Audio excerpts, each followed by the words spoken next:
இந்த போவாசை குறித்து இந்த நாளிலே கர்த்தர் நம்மோடு கூட பேசும்படியாக இருக்கின்றார். போவாஸ் தன்னுடைய வயல்நிலத்துக்கு வருகின்ற வழியிலே அந்த ஜனங்களை பார்க்கின்றான், வேலை செய்கிறவர்களை பார்க்கின்றான். அவ்வாறு வேலை செய்கிறவர்களை பார்க்கின்ற வழியிலே அவன் ஒரு காரியத்தை அவன் சொல்லுகிறான். அவன் சொல்லுகிற காரியம் என்ன? கர்த்தர் உங்களுடைய கூட இருப்பாராக என்று அவன் சொல்லுகின்றான். அதற்கு அந்த வேலைக்கார ஸ்திரீகள் சொல்லுகிறார்கள், கர்த்தர் உம்மை ஆசீர்வதிப்பாராக. இந்த சம்பாஷணையோடு கூட நாம் கர்த்தருடைய வார்த்தைக்கு கடந்து செல்ல போகிறோம். இந்த போவாஸ் என்கிறவன் ஒரு வாலிபனாக இருந்தான். அவன் வாலிப வயதிலே அவனுடைய பெற்றோர் ஐஸ்வர்யவான், தனவந்தன் எல்லாம் அவனுக்கு இருந்தது. ஆனால் அவனுடைய பெற்றோர் அவனை கர்த்தருக்குள்ளாக வளர்த்தார்கள். அதுதான் பெற்றோராகிய நாம் நம்முடைய பிள்ளைகளுக்கு எதை கொடுத்தாலும் சரி, நாம் கர்த்தருக்கு பயப்படுவதை, கர்த்தரை அறிகிற அறிவிலே, கர்த்தரை தேடுவதை, கர்த்தரை சமூகத்தை வந்து நம்மை தாழ்த்தி உட்காரும்படியாக செய்வதை பெற்றோராகிய நாம் நம்முடைய பிள்ளைகளுக்கு போதிக்க வேண்டும். அதைத்தான் கர்த்தர் நம்மிடத்திலே எதிர்பார்க்கிறார். இந்த வாலிபனான போவாஸ் யோகோவாகிய தேவனிடத்திலே அவன் பக்தி உள்ளவனாக இருந்தபடியினாலே அந்த அவனிடத்தில் வேலை செய்கிற வேலைக்காரர்களை கூட அந்த தேவ பக்தியிலே வளர்க்கும்படியான பயிற்சிகளை அவன் கொடுக்கிறதை பார்க்கின்றோம். எனவே அவன் என்ன செய்கிறான்? அந்த சூழ்நிலையிலே அங்கு ஒரு சில சம்பாஷணைகள் நடக்கிறது. நீங்கள் வீட்டில் சென்று வாசித்து பாருங்கள். அந்த சம்பாஷணையிலே அவனுடைய கண்காணியின் இடத்துல கேட்கின்றான், இந்த பெண் பிள்ளை யாருடையவள் என்று சொல்லி. இப்பொழுது மகளே நீ பயப்படாதே, உனக்கு வேண்டியபடியெல்லாம் செய்வேன், குணசாலி என்பதை என் ஜனமும் என் ஊராரும் அறிவார்கள். அல்லேலூயா. மிக தெளிவாக வாசிக்கிறோம். பயப்படாதே, உனக்கு வேண்டியபடி எல்லாம் செய்வேன், நீ குணசாலி என்பதை ஊரார் எல்லாரும் அறிவார்கள் என்று சொல்லி வாசிக்கின்றோம். அங்கு போவாஸ் அங்கு சாட்சி கொடுக்கிறதை பார்க்கிறோம். யாரை குறித்து? ரூத்தை குறித்து. அவன் ரூத்தை எல்லாம் ஃபர்ஸ்ட் டைம் பார்க்கிறான். ஆனால் அவளை குறித்து கேள்விப்படுகின்றான். இப்படித்தான் வாலிப பிள்ளைகளாகிய நம்மை மற்றவர்கள் பார்க்கின்ற வழியிலே நம்மை குறித்து மற்றவர்கள் அநேக காரியங்களை கேட்பார்கள். அதற்கு நல்ல ஒரு நற்சாட்சி உள்ளவர்களாக நம்முடைய வாழ்க்கையிலே ஜீவிக்க வேண்டியது மிக அவசியமாக இருக்கிறது. இந்த வாலிப வயதிலே இந்த போவாஸ் என்ன செய்கிறார் என்றால், அவன் எஜமானாக, அவன் தலைவனாக இருப்பதற்கு காரணம் என்ன? அவனுடைய நடத்தை, கேரக்டர். அவனுடைய நடத்தையிலே ஏற்பட்ட காரியங்களினாலே அவன் எஜமானாக இருந்தாலும் வாலிபனாக இருந்தாலும் அவன் தலைவனாக மாற்றப்படுகிறான். ஒரு சூழ்நிலை ஒரு வாத்தியார் என்ன செஞ்சாரா, எப்பவுமே அடிச்சுட்டே இருப்பான் பிள்ளைங்க. அடிக்க அந்த பிள்ளைங்கள ஒரு கோல்டு ஸ்மித்துடைய பையன் இருந்தான். அவன் சொன்னான், எங்கள் அப்பா பெரிய கடை வச்சுக்காரு, நாங்கள் பெரிய வியாபாரி, நீங்கள் எங்களை அடிக்கிற வேலைலாம் வச்சுக்காரு, நான் நாளைக்கு எங்கள் அப்பாவை கூப்பிட்டு வருவேன். சொன்ன உடனே சார் சொன்னாலும் சரிப்பா அவன் அப்பாவை கூப்பிடுவான். அவங்க அப்பாவை கூப்பிட்டு வந்தாச்சு. அவங்க அப்பா சொல்கிறாரு, பாருங்கள் என் பையங்கள்லாம் படிச்சு தான் ஆகணும்னு அவசியம் இல்லை, 4-5 கடை இருக்குது, அவன் எல்லாம் பார்த்துப்பான், அவன் மேலே கை வைக்காதீங்க. சரிங்க. கொஞ்ச நாள் ஆச்சு. அதே கிளாஸில் இன்னொரு பையன் இருந்தான். அவங்க அப்பா இந்த கொத்து வேலை செய்கிறவர், கொத்தனார். இவன் யோசித்தான். அவன் சொன்னவன் நான் என்ன செய்யறான், எங்கள் அப்பாவை கூப்பிட்டு வரேன் அப்படின்னு சொல்லிச்சு. இவன் என்ன செஞ்சான், அவங்க அப்பாவை கூப்பிட்டு வந்தான். அவங்க அப்பா வந்தார். சரிடா, நீ கவலைப்படாத, நான் நாளைக்கு வந்து நான் பேசுகிறேன். சாரை பார்த்து கேட்டார், என்ன சார் என் பையனை அடிக்கிறீங்களாமே, எல்லா பிள்ளைங்களும் அடிக்கிறீங்களாமே? ஆமாம் ஐயா அடிக்கிறையா. என்ன செஞ்சாரு, முதுகுள்ள ஒரு பெரம்பு வச்சிருந்தார், அதை உள்ள இருந்து எடுத்துட்டு, சார் இதை பத்திரமா வச்சிங்கோ, அவன் முகத்தை மாத்திரம் விட்டுருங்க, முகத்தை மாத்திரம் விட்டுருங்க, அடிக்கிற அடியில அவன் சரியான ஒரு மனுஷனா வளரணும் என்று சொல்லி கொடுத்தவொன்னு இந்த பையனுக்கு எப்படி இருக்கும்? இவனா ஒரு அப்பனா, அவன் தான் அப்பன், இவன் அப்பன் என்று சொல்லிட்டு அன்னைக்கு அவங்க அப்பனை வெறுக்க ஆரம்பித்தான். வருடங்கள் கடந்து போன ஒரு நாளிலே இந்த அடி வாங்கி படிச்சான் பாருங்க, அவன் கார்ல வந்து இறங்குறான். அவன் பெரிய ஒரு ஆபீசர் ஆயிட்டான். அந்த இடத்துல ஒருத்தர் கிழிஞ்சு போன துணியை போட்டுக்கிட்டு வாசல்ல அங்க நின்று இவனை பார்த்த உடனே இவன் தெரியல, ஆனா கிழிஞ்சி ட்ரெஸ்ஸை போட்டு ஓடி வந்துட்டு அவன்கிட்ட சொல்றான், டேவிட் நீ இவ்வளவு பெரிய ஆளாயிட்டியே. இவன் கேட்கிறான், நீ யாருன்னு எனக்கு தெரியலையே. நான் தான் சண்முகம், எங்க அப்பா கோல்டு. ஐயோ இவ்வளவு பெரிய பணக்காரன், என்னாச்சு? எங்க அப்பா இறந்துச்சாரு, எனக்கு இந்த வியாபாரத்தை பற்றி தெரியல, கூட இருந்தவங்க ஏமாத்திட்டாங்க, நான் குடிச்சு கடைசியில் நான் இன்னைக்கு தெருவில் நிற்கிறேன் என்று சொல்லி அவனுக்கு தன்னுடைய கதையை சொன்னான். அப்போது இவன் யோசிக்கிறான், அன்றைக்கு எங்கள் அப்பா என்ன எடுத்தாரு, பெரம்பை கையாடாத தன் மகனை பகைக்கிறான். நீதிமொழிகளை வாசிக்கிறோம். எனவே இன்றைக்கு நம்முடைய வாழ்க்கையில கடினமான உபதேசங்கள் நம்மை உருவாக்குகிறது என்பதை மறந்துவிட வேண்டாம். அல்லேலூயா.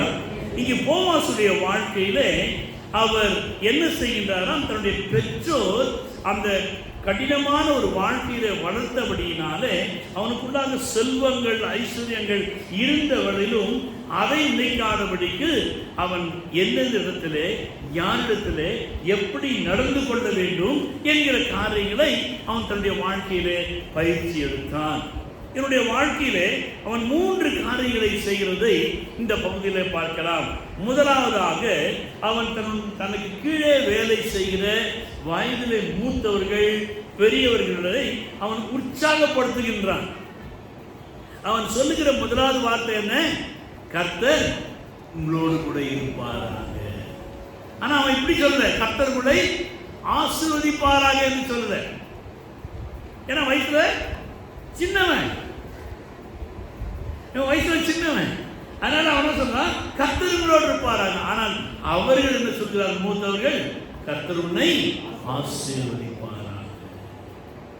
தேவனுடைய பிள்ளைகளே, நாம் கர்த்தரை குறித்து நாம் அவர்கிட்ட பேசுகின்ற வழியிலே திடீர்னு வயசுல சின்ன பசங்க பெரியவங்க பேசுவோம், காட் பிளஸ்.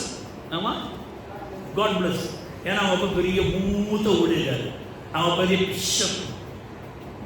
தேவனுடைய பிள்ளையே, உன்னுடைய ஸ்தானம் ஒன்று இருக்கிறது. அந்த ஸ்தானத்திலே பெரியவர்களிடத்தில் எப்படி நடந்து கொள்ள வேண்டும் என்பதை இந்த வேதம் மிக தெளிவாக போதிக்கிறது. எனவே இவன் உற்சாகப்படுத்துகின்றான். இரண்டாவதாக அவன் கண்காணியுடைய வார்த்தைகளை கேட்கின்றான். என்னென்ன நடக்கிறது என்று அவன் கேட்கின்றான். மூன்றாவதாக அந்த இடத்துல வந்த புதிய நபருக்கு கனத்தை கொடுக்கின்றான், மரியாதையை தருகின்றான்.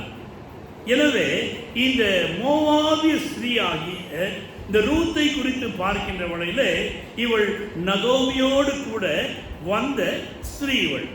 இவள் என்ன செய்கிறாள் என்றால், ஊருக்குள்ள வருகின்ற வகையிலேயே சுத்தி முத்தியும் பார்த்துக்கினே வரா. யார? யூத ஸ்திரீகளை. மோவாபியர் ஆடை அணிவது ஒரு விதமாக இருக்கும், யூதர்களுடைய ஆடை அணிவது வேறு விதமாக இருக்கும். எனவே இவள் அங்க அந்த ஊருக்குள்ளாக வருகின்ற வகையில அந்த சூழ்நிலை, அவருடைய கஸ்டம்ஸ் எல்லாவற்றையும் பார்த்துவிட்டு அடுத்த நாள் காலை வேளையிலே அவள் என்ன செய்கிறாளா, யூத ஸ்திரீயை போல அந்த ஆடையை போட்டுக்கொண்டு செல்லுகின்றாள். எங்க? அந்த வயல்வெளிக்கு போயிட்டு அங்கே எல்லாம் ஏதாவது கிடைக்குமா என்று சொல்லி கீழே விடுகிறதை பொறுக்கி கொண்டு வரும்படியாக அவள் தன் மாமியிட்ட சொல்லிவிட்டு போகிறார். அங்கே போன உடனே முதலாவது கண்ணிலே பட்டது எது? போவாசுடைய வயல் நிலம். எனவே அங்கே சென்று கண்காணிட்டில் உத்தரவு பெற்றுக்கொண்டு இவள் அந்த ஸ்திரீகளிடத்திலே போகின்றாள். கண்காணி அவள் எப்படி கண்டுபிடிச்சிருப்பா? என்ன செஞ்சிருப்பான்னா, ஒரு யூகம் எனக்குள்ளாக திடீர்னு உள்ள வந்தாச்சு. உள்ள வந்தவொடனே இங்க இருக்கவங்க பேர் எதுவுமே எனக்கு அந்த அம்மாவுக்கு தெரியாது. நேர கிட்ட அல்லேலூயா உறவை உருவாக்குகிற ஒரு தன்மை. ஒரு சிலர் பாருங்க, புதுசா வந்திருப்பாங்க, அப்படியே ஒதுங்கி ஒதுங்கி ஒதுங்கி ஒதுங்கி நிற்பாங்க. ஆனால் நம் கர்த்தருக்குள்ளாக நாம் வளர வேண்டுமானால் நாம் மற்றோடு இணைந்து பழக நாம் கற்றுக்கொள்ள வேண்டும். இவள் இவ்வாறு அந்த யூத ஸ்திரீகளை போல ஆடை அணிந்து கொண்டு, யூத ஸ்திரீகளை போல பேசிக்கொண்டு, உறவை உருவாக்கி கொண்டு அங்கு அந்த கண்காணி யார் என்று சொல்லி அவர் கேட்கிறார். அப்போதான் ஒரு சிஸ்டர் சொல்றாங்க, அது ஒரு பாருமா, அவர் தான் கண்காணி. இப்ப இந்த அம்மா எங்க வராங்க? யாரை பார்க்க வராங்க? கண்காணிக்க வராங்க. அண்ணே எப்படி அண்ணே தூக்கி வாரி போச்சு. அந்த பொண்ணு யாரும் முன்ன பண்ண தெரியாம என்ன சொல்லுது? அண்ணன் அண்ணன் சொன்னா அவர் உருகிட்டார். ஏன்? அவ என்ன சொல்றா? அண்ணே உங்களை பார்த்தா எங்க அண்ணன் மாதிரியே இருக்கிறீங்க. அந்த பேசுகிற விதங்கள் பாருங்க, உறவை உருவாக்கும்படியா. நாமும் கூட மற்றொரு உறவை உருவாக்க நமக்கு கர்த்தர் கொடுத்திருக்கிற தாளந்துகள் கிருபையினாலே நாம் என்ன செய்ய வேண்டும்? மற்றொரு அன்போடு இணைந்து நாம் உறவை உருவாக்கி கொள்ள வேண்டும். இப்படி சொன்ன உடனே இவர் தான் ஆயிட்டாரு, ஐஸ்கிரீம் ஆயிட்டாரு. என்னப்பா வேணும் உனக்கு? அண்ணன் நம்ம பொறிக்கிறேன். சரிம்மா சரிம்மா பொறிக்கிறேன். உறவுகளை உருவாக்குகிற விதம். உனக்கு நன்மையான காரியங்களை கர்த்தர் கொடுக்க வேண்டுமானால் உன்னுடைய பழக்க வழக்கங்களை, குணங்களை மாற்றிக்கொள்ள வேண்டும். இந்த ரூத் அதைத்தான் அவள் செய்தாள். இதெல்லாம் கண்காணி யார்கிட்ட போய் சொன்னாங்க? போவாஸ் போய் சொன்ன உடனே போவாஸ் இப்படிப்பட்ட சூழ்நிலையிலே அங்கு வருகிறார். இதெல்லாம் கண்காணி எல்லாத்தையும் சொல்லியாச்சு. இதெல்லாம் பார்த்து கொண்டு அந்த போவாஸ் அங்கு வருகின்றார். வந்த உடனே அவர் என்ன செய்கிறார் என்றால், அவர் தன்னுடைய வேலைக்காரர்களை, தன்னோடு வயதிலே மூத்த வேலை செய்கிற வேலைக்காரர்களை அவர் என்ன செய்யறது? உற்சாகப்படுத்துகின்றார். கர்த்தர் உங்களோடு இருப்பாராக. என்ன சொன்னாம சொல்லுங்க, பக்கத்துல பார்த்து கை சொல்லுங்க, கர்த்தர் உங்களோடு இருப்பாராக. சிரிச்சுன்னு தான் சொல்லுங்க. கொஞ்சம் சிரிமா, என்னம்மா காசா வேணும்? சிரிச்சுட்டு கூட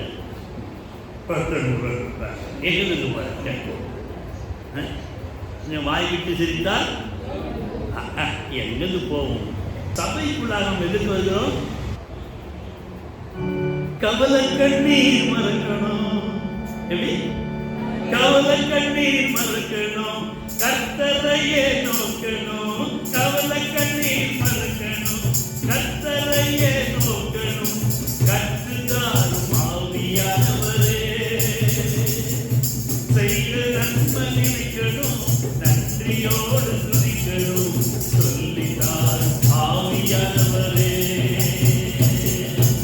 ஆவியானவரே, ஆவியானவரே, பரிசுத்த ஆவியானவரே, எங்களுக்குள்ளே ஆவியானவரே, இந்நாளில் உம்மை நம்பி செல்லுமையா.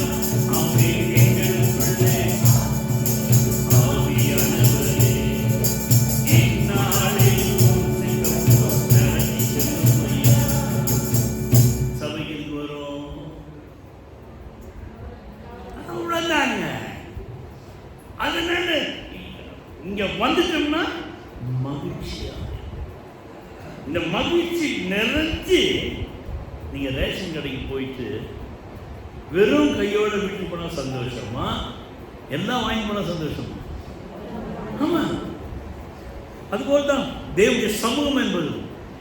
இங்கே நாம் வருகின்ற உடனே மகிழ்ச்சி, சந்தோஷம், ஆனந்தம், ஆறுதல், கர்த்தர் கொடுத்த வாக்குத்தத்தம் இவைகளை பூர்ணமாக எடுத்துக்கொண்டு வீட்டுக்கு செல்லுகின்ற உடனே அந்த வீட்டிலே அங்கிருந்து இருளோட வந்தீங்க, இங்க ஒளியோட போகிறீங்க. வீட்டில் ஒரு பெரிய ஒரு மறுமலர்ச்சியின் ஒளி கிடைத்து விடும். அல்லேலூயா.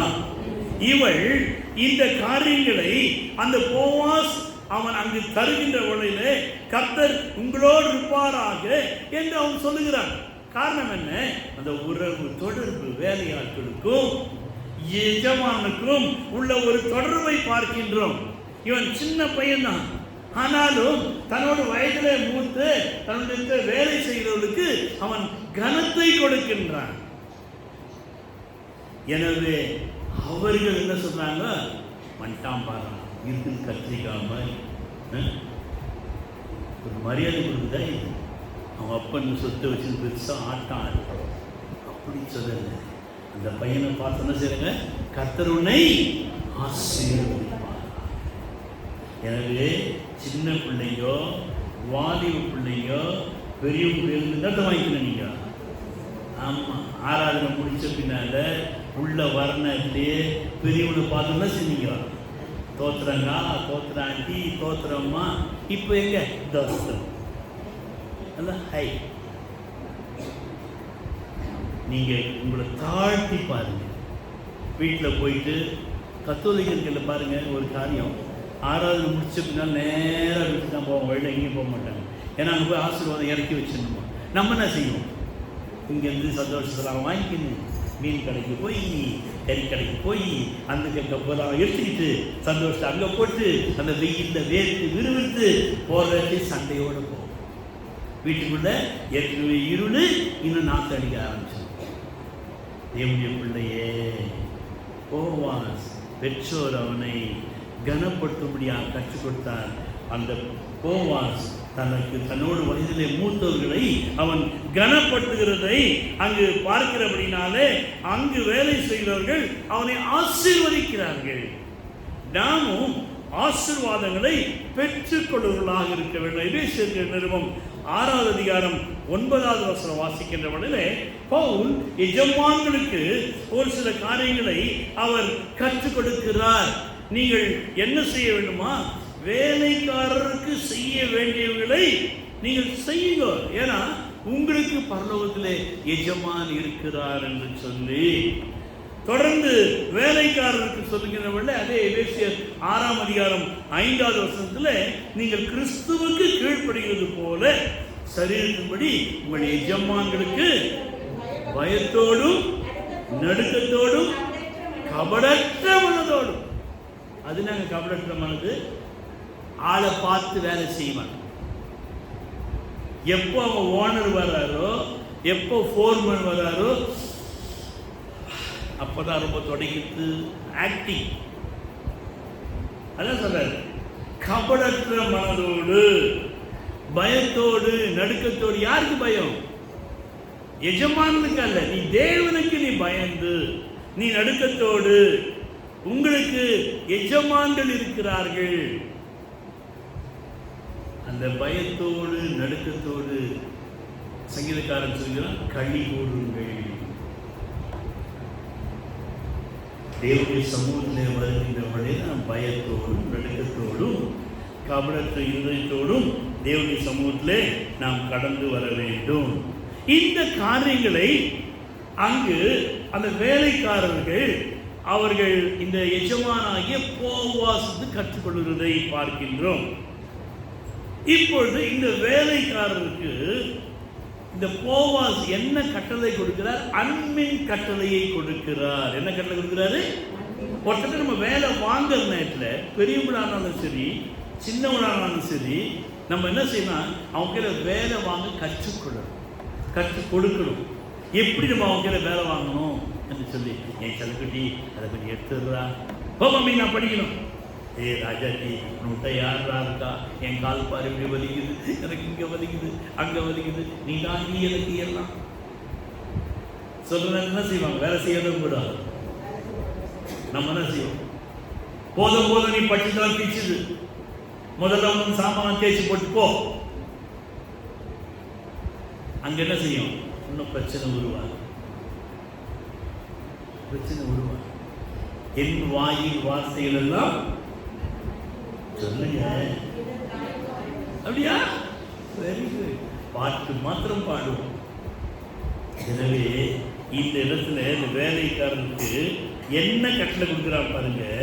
இந்த 2ஆம் அதிகாரம் 15-16 வருஷம் வாசிக்கின்றவள் அந்த இடத்துல ஒரு சூழ்நிலை உருவாகிறது. யார் வந்துட்டு உள்ள புதுசா ரூத் அம்மா வந்துட்டாங்க. யார் வந்துட்டாங்க? Beauty queen. அழகா இருக்கிறாங்க, வித்தியாசமான ட்ரெஸ், யூத முறையும் பிரகாரம் ட்ரை பண்ணாங்க, முடியல. அவங்க நட பேச்செல்லாம் வித்தியாசமா இருக்குது. இப்போ இவளுக்காக போவாஸ் பேசுகிறார். யாருக்கு?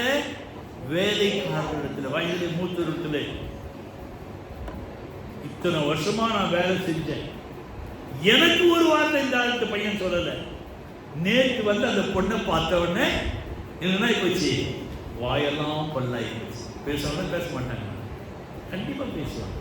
ஆனால் இவன் என்ன செய்யறான் பாருங்க, அரி கட்டுகள் நடுவே பொறுக்கி கொள்ளட்டும். என்ன சொல்றான்? என்ன சொல்றான்? அவ பொறுக்கிப்பா. அவ யாரு? அவ பொறுக்கிட்டு விடு சொல்ற, ஞானமா சொல்றான். அரி கட்டுகள் நடுவே பொறுக்கி கொள்ளட்டும். அவ பொறுக்கி, அந்த குடும்பம் பொறுக்கி, அந்த அந்த பரம்பரையே அப்படித்தான். அதுல இருந்து வெளில வந்தவன் தான் இவன். அதனால போட்ட விடு, பொறுக்கி. அவன் சொல்லுகிற அந்த way of approaching, way of talk, இன்றைக்கு நாமும் கூட நாம் கற்றுக்கொள்ள வேண்டிய ஒரு பரம ரகசியம் இருக்கிறது. அப்புறம் ஈனம் பண்ண வேண்டாம். என்னன்னா அவங்க கேவலமா பண்ணாதீங்க. அந்த குடும்பம் சரியான குடும்பம் இல்லை, எல்லாருக்குமே தெரியும். இஸ்ரவேல் உயர்ந்தவர்கள் நாம். எனவே அவளை நாம் ஈனம் பண்ண வேண்டாம். அரிகளிலே சிலதை சிந்தி விடுங்கள். அதனால் பாருங்க, சொல்லுகிற காரியங்கள் நாம் எப்படி நம்முடைய பிள்ளைகளிடத்துல, நாம் வேலை செய்கிற இடத்துல, வயது வித்தியாசமான சூழ்நிலையில நாம் எப்படி செய்ய வேண்டும், எப்படி நாம் அந்த காரியங்களை ஜெயிக்க வேண்டும் என்பதை இந்த போவாசுடைய வாழ்க்கையிலிருந்து கற்றுக்கொள்ளலாம். இது என்னுடைய பழைய ஜனங்கள், என்னை எடுத்து வளர்த்தவர்கள், என்னை தூக்கி சுமந்தவர்கள், இன்றைக்கு என்னுடைய குடும்பத்தில் ஒருவராக வேலை செய்கிறார்கள். இவளோ நேற்று வந்தவள்.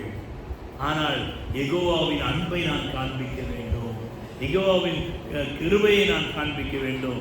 எனவே நான் இவளையும் நான் யெகோவாவுக்குள்ள வழிநடத்த வேண்டும் என்ற ஞானத்தோடு கூட அவன் செய்கிற காரியங்களை பார்க்கிறோம். சொல்றான் அவட்ட, மா நீ பயப்படாது, நீ வேறு வயலுக்கு போவாத, இங்கேயே இரு, என் வேலைக்கார பெற்றோடு கூட இரு, இங்க வந்து உட்கார்ந்து சாப்பிடு என்று அவளை உற்சாகப்படுத்துகின்றான். இவ்வாறு இந்த செய்கிற காரியங்களை இவ பார்க்கின்ற வழியில் இவளுக்கு என்ன வந்துடும், இந்த ரூத் அம்மாவுக்கு சந்தேகம் வந்துருச்சு. என்னடா எல்லாரும் இப்படி பேசிட்டு இருக்காங்க, இவன் பார்த்தா இவன் வழியிறாங்க, இன்னும் ஒண்ணுமே புரியலையே, நான் ஒரு விரதியா இருக்கிறேன் என்று சொல்லி அவள் திகைத்து யோசிக்கிறாள். இப்போ இதெல்லாம் யார் பார்க்கிறாங்க? அங்க இருக்கிற வேலைக்கார ஸ்திரீகள் பார்க்கிறாங்க. வேலைக்கார ஸ்திரீகள் அந்த வயல்வெளியில யாரும் போயிருக்கீங்கன்னா, வயல்வெளிக்கு, அந்த வயல்வெளியில போனீங்கன்னா அந்த நாத்து நடுறவங்க என்ன செய்வாங்க? பேசிக்கினே நாத்து நடுவாங்க. ஏலேலோ ஐலேசா, ஏலேலோ ஏலேலோ ஐலேசா, ஏலேலோ கண்ணுமாக்கா பல்லிகா அக்கா, என் மேல முடிஞ்சிட்டு வேலை இருக்குது, ஏலேலோ. இப்படிதான் அவ பாடினே வேலை செய்வாங்க. இப்போ இந்த ஸ்திரீகள் என்ன செய்யறாங்க? எல்லாரும் பார்க்குறாங்க, இவ யோசிக்கிறா, இவ திகைக்கிறா, சூழ்நிலை வித்தியாசமா இருக்குது, இங்க நம்ம வேலை செய்யணும், வேலையே செய்ய முடியல, இந்த பொண்ணு பார்த்தா மூஞ்சிதான் மாறிட்டு இருக்குது. அப்போ அதுல ஒரு அக்கா என்ன சொல்றாங்க, அக்கா நம்ம பாட்டை பாடுவோம். என்ன செய்யணும்? பாட்டை பாடுவோம். அவளுக்குள்ள அது விசுவாச நம்பிக்கையை நாம் கொடுப்போம் என்று சொல்லி அங்க என்ன செய்யறாங்க, அவங்க எல்லாரும் இணைந்து ஒரு பாடலை பாடுகிறார்கள். அல்லேலூயா. பிரச்சனைகள் வருகின்ற வரையில நடந்ததை நினைத்து கலங்காதே, நடந்ததை மறந்து விடு, கடந்ததை நினைத்து கலங்காதே, நடந்ததை மறந்து விடு, கர்த்தர் புதியது செய்திடுவார், இன்றே நீ காண்பார், கர்த்தர் புதியது செய்திடுவார், இன்றே நீ காண்பார், கலங்கிடவே வேண்டாம், நீங்கள் கலங்கிடவே வேண்டாம், என் இயேசு கைவிட மாட்டார், என் இயேசு கைவிட மாட்டார், உங்கள் துக்கம் சந்தோஷமாய் மாறும், உங்கள் கவலைகள் கண்ணீர் எல்லாம் மறைந்துவிடும், கலங்காதே மகளே, கலங்காதே மகனே, கலங்காதே மகளே, கலங்காதே மகளே, என் இயேசு கைவிட மாட்டார், நம் இயேசு கைவிட மாட்டார்.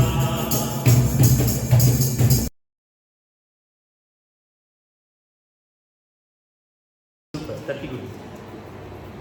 முதல்ல நம்மளை நம்ம உற்சாகப்படுத்திக்கணுங்க. சோர்வு முதல்ல நம்மிடத்துல தான் உருவாங்க. அப்புறம் தான் அது என்ன செய்யும், பக்கத்தில் இருக்க புருஷனுக்கும் மனைவிக்கும் பிள்ளைகளுக்கும் சூழ்நிலைக்கும் அது மாறி கோபமாக, எரிச்சலாக, சண்டையாக, குழப்பமாக மாறிவிடும். எனவே அங்க இருக்கிற ஸ்திரீகள் இந்த பாடலை பாடி அவளை உற்சாகப்படுத்தி அவளை நம்பிக்கைக்குள்ளாக கொண்டு வந்திருக்கலாம் என்கிற ஒரு விசுவாச அடிப்படையிலே நான் உங்கள் மத்தியிலே விட சொல்லுகின்றேன். இந்த போவாஸ் இரண்டாவதாக கண்காணியுடைய வார்த்தையை கேட்கின்றதாக நாம் வாசிக்கின்றோம். அந்த அறுக்கிறவர்கள் மேல் கண்காணியாக வைக்கப்பட்ட அந்த வேலைக்காரன் இந்த ரூத்தை குறித்து சொல்லுகின்ற வழியிலே, இவள் மோவாபிய ஸ்திரீ, நகோமியோடு கூட வந்தவள், தன்னுடைய மாமியாருக்காக தகப்பனையும் தாயையும் இந்த ஜென்ம தேசத்தையும் விட்டு முன்பின் அறியாத இந்த ஜனங்களிடத்தில் வந்தாள் என்று சொல்லி விவரமாக கண்காணியாக சொல்றான். போவாஸ்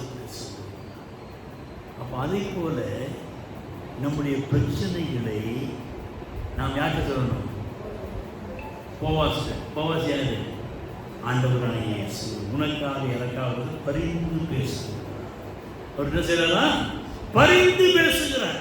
ரோமர்கள் நிறுவனத்தை வாசிக்கிறோம். உங்களுடைய பிரச்சனைகளை நீங்கள் அவரிடத்தில் சொல்லணும், ஜெபிக்கணும், பகிர்ந்து கொள்ளணும், தேவ சமூகத்தில் அழுவணும், அவரோடு கூட நாம் ஐக்கியப்படணும். இந்த ரூத் அதைத்தான் கண்காணித்த போய் அவள் தன்னுடைய பிரச்சனைகளை சொன்னாள். கர்த்தர் அங்கு அந்த கண்காணியை கொண்டு ஒரு பெரிய கதவுகளை திறந்து கொண்டார். எனவே நாமும் நம்முடைய பிரச்சனைகளை நாம் என்ன செய்யணும்? நம்முடைய ஆண்டவராய் இயேசு நமக்காக பரிந்து பேசுகிறவர்.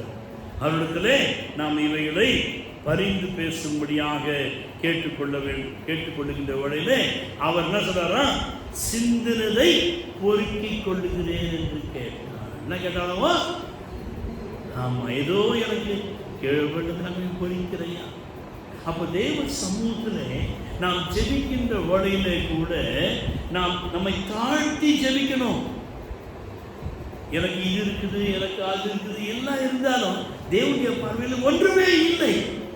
எனவே என்னிடத்தில் கேட்டுக்கொண்டால் இவள் காலையில இருந்து இதுவரைக்கும் அவள் என்ன செய்றாள், எல்லாத்தையும் பொறுக்கிக் கொண்டிருக்கிறாள் என்று சொல்லி கண்காணியானவன் போவாசிலே ரூத்தை குறித்து சொல்லுகிறான். அப்போ நம்மை குறித்து பிதாவினிடத்திலே என் ஆண்டவராகிய இயேசு பரிந்து பேச வேண்டுமானால் நாம் தேவனுடைய சமூகத்திலே நாம் வந்து அழுது மன்றாடி நம்முடைய பிரச்சனைகளை அவருக்கு நாம் பகிர்ந்து கொள்கின்ற வேளையிலே அவர் என்ன செய்கிறார், பிதாவானவர் அவர் வனாந்திர வெளியிலே அவாந்திர வெளியிலே அவர் வழிகளை ஆறுகளை உண்டாக்குகின்றவராக இருக்கின்றார். அல்லேலூயா. இந்த வார்த்தையெல்லாம் கேட்ட உடனே இந்த போவாஸ் சொல்றாரு, 2 அதிகாரம் 8ஆம் வசனம் வாசிங்க. 2:8. அப்பொழுது போவாஸ் ரூத்தை பார்த்து, மகளே கேள், பொறுக்கிக் கொள்ள வேறே வயலில் போகாமலும் இவ்விடத்தை விட்டு போகாமலும் இங்கே என் ஊழியக்காரன் எங்களோடு கூடவே இரு. ஆமென். என்ன சொன்னாரு, என்னன்னு கூப்பிட்டாரு, மகளே. என்ன சொல்றாரு, முதல்ல இவ உருவாக்குனா அக்கா அத்தை அண்ணா அங்கிள் ஆண்டின்னு சொல்லிட்டு இப்போ போவாசனைகிற மகளே என்று அழைக்கின்றார். ஏன்னா இவன் வாலிபன், இவனும் ஒரு வாலிப ஸ்திரீ. எனவே இவளை பார்த்து மகளே என்று அழைப்பது மாத்திரமல்ல, என் ஊழியக்கார பெண்ணோடு கூட இரு, உனக்கு பாதுகாப்பு. என் ஊழியக்கார பெண்ணோடு கூட நீ இருப்பாய் என்றால் உனக்கு ஒரு பெரிய பாதுகாப்பு.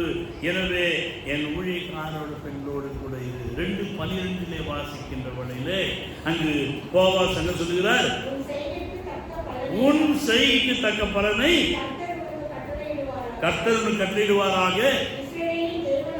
இஸ்ரவேலின் தேவனாகிய கர்த்தருடைய சட்டையின் கீழே அடைக்கலமாய் வந்த உனக்கு அவராலே நிறைவான பலன் கிடைப்பதாக.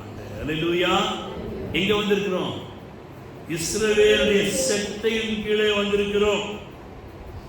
எங்க வந்திருக்கிறோம், ஆலயம் என்பது அவருடைய சட்டையின் கீழே வந்திருக்கிறாய். அவருடைய பிள்ளை, உனக்கு ஆறுதல் தருகிற இடம், உனக்கு தேர்தல் தருகிற இடம், உனக்கு நம்பிக்கை தருகிற இடம், உனக்கு விசுவாசம் தருகிற இடம், உன்னை உயர்த்துகிற இடம். இந்த இடத்திலே அவள் தன்னுடைய குடும்பத்தை விட்டு, தன்னுடைய உறவுகளை விட்டு, தன்னுடைய நம்பிக்கையை விட்டு, அவள் குழப்பத்தை விட்டு, சந்தேகத்தை விட்டு முழுதுமாக இந்த பகுதியிலே சபைக்குள்ளாக கர்த்தருடைய பிள்ளைகளோடு கூட அவள் கடந்து வந்தபடியினாலே இது ஒரு அடைக்கல பட்டணம். அடைக்கல பட்டணம். என்ன வாக்கு தர 2:15 வாசிப்போம். அவன் கதிர் பொறுக்கிக் கொள்ள எழுந்தபோது போவாஸ் தன் வேலைக்காரரை நோக்கி, அவன் அரிக்கட்டிகள் நடுவே பொறுக்கிக் கொள்ள. எங்க பொறுக்கிக் கொள்ளட்டும்? நடுவே. முதல்ல என்ன பர்மிஷன் கேட்டா, நான் ஏதோ சிந்தி விடுறது பின்னால பொறுக்கினே போறேன். ஏன்னா அவங்க அத்தினே போவாங்க, நான் பின்னாலே என்ன செய்வேன், அதை பொறுக்கினே வருவேன். ஆனால் இப்பொழுது நிலைமை மாறிவிட்டது. போவாஸ் சொல்கிறான், அரிக்கட்டுகள் நடுவே பொறுக்கிக் கொள்ளட்டும். அப்ப உள்ள வெட்டியிலே இருக்கிற நேரத்திலேயே அவன் நடுவில் உள்ள ராணி மாதிரி உலாவிக் கொண்டிருப்பான். அல்லேலூயா. கர்த்தர் நம்மை அப்படி உயர்த்தி ஆசீர்வதிக்க விரும்புகிறார். தேவனுடைய பிள்ளையே, நீ அரிக்கட்டுகளின் நடுவே பொறுக்கிக் கொள்ள வேண்டுமா? ஏதோ எனக்கு கிடைச்சா போதும், ஏதோ எனக்கு இருக்குது காப்பாற்றிக்கினா போதும், இருக்குது ஒப்பேற்றினா போதும், ஒண்ணுமே ஆகாது. இன்னும் கடன் வாங்கி தான் வாழ்க்கை போட நிலைமை மாறி. கர்த்தர் நம்ம எங்கே பொறுக்க முடியாது வைத்திருக்கிறார், அரிக்கட்டுகளின் நடுவே. அல்லேலூயா. காரணம் என்ன? அவள் பகிர்ந்து கொண்டாள். கண்காணி நடத்துகிற பிரச்சனைகளை பகிர்ந்து கொண்டாள். தேவனுடைய பிள்ளைகளே, நாமும் அவ்வாறு ஆண்டவரிடத்திலே நாம் பகிர்ந்து கொள்கின்றவர்களே அவர் என்ன செய்கிறார்? அங்கு நமக்கு கொடுக்கிற ஆலோசனை என்ன? நீ ஊழியக்காரர் பெண்ணோடு இரு, நீ அடைக்கலமாக வந்தவள், எனவே அரிக்கட்டுகள் நடுவே நீ பொறுக்கிக் கொள்ள வேண்டும் என்று சொல்லி அவளுக்கு ஆலோசனை தருகிறதை பார்க்கிறோம். தேவனுடைய பிள்ளைகளே, 10 ஆண்டுகளாக நகோமியோடு தன்னுடைய புருஷனோடு இஸ்ரவேலின் அந்த பாரம்பரியங்களை அவள் கற்றுக்கொண்டிருப்பாள் என்று நம்புகின்றேன். இவைகள் மத்தியிலே அவள் அங்கிருந்து இங்கே அடைக்கலத்தை பெற்றுக்கொள்ளும்படியாக அரிக்கட்டுகள் நடுவே பொறுக்கும்படியாக அவளுக்கு ஒரு கிருபையை கர்த்தர் போவாஸ் வழியாக தருகின்றார். இன்றைக்கு உன்னதமானவராகிய போவாஸ், ஆண்டவராகிய இயேசு என்ற போவாஸ், அவள் வாலிபனாகிய போவாஸ் உங்களையும் நம்மையும் அரிக்கட்டுகள் நடுவே நாம் உலாவும்படியாக, நாம் பொறுக்கிக் கொள்ளும்படியாக, நாம் விரும்பினதை எடுத்துக்கொள்ளும்படியாக கர்த்தர் நாட்களில் நம்மை அவர் ஆசீர்வதிக்க விரும்புகின்றார். எனவே நாம் என்ன செய்வோம்? அரிக்கட்டுகள் நடுவே பொறுக்கிக் கொள்ளும்படியாக நாம் என்ன செய்ய வேண்டும்? நாம் அவர்களை பகிர்ந்து கொள்ள வேண்டும். தேவ சமூகத்திலே நாம் ஆராதனை முடித்த பின்பதாக கொஞ்ச நேரம் நீங்கள் தேவ சமூகத்தில் உட்கார்ந்து பாருங்கள். தேவ உட்கார்ந்து ஜெபம் பண்ணிட்டு போய் பாருங்கள். இவள் அதைத்தான் அவள் செய்தாள். செய்தபடியினாலே இந்த கிளைமாக்ஸ் என்ன ஏற்பட்டது? ரூத் பொறுக்க வந்தார், பொறுக்கியை கர்த்தர் மனவாட்டியாக மாற்றினார். அல்லேலூயா. யாரால? போவாசால. அப்ப ஆண்டவராகிய இயேசு உனக்காக எனக்காக பரிந்து பேசுகின்றவராக இருக்கிறார். எனவே இந்த பரிந்து பேசுகிற இடத்துல நம்மை நாம் தாழ்த்தி, நான் ஒரு அடிமை, நான் தள்ளப்பட்டவள் என்று சொல்லி நம்மை நாம் தாழ்த்துகின்ற வகையிலே அவர் என்ன செய்தார்? என்னுடைய அடைக்கலத்திலே சற்றின் கீழே வந்து அமர்வு என்று சொல்லி அவர் நம்மை அழைக்கின்றவராக இருக்கிறார். அப்படி தேவ சமூகத்தில் இருப்போமா? அவர் சட்டையின் கீழ்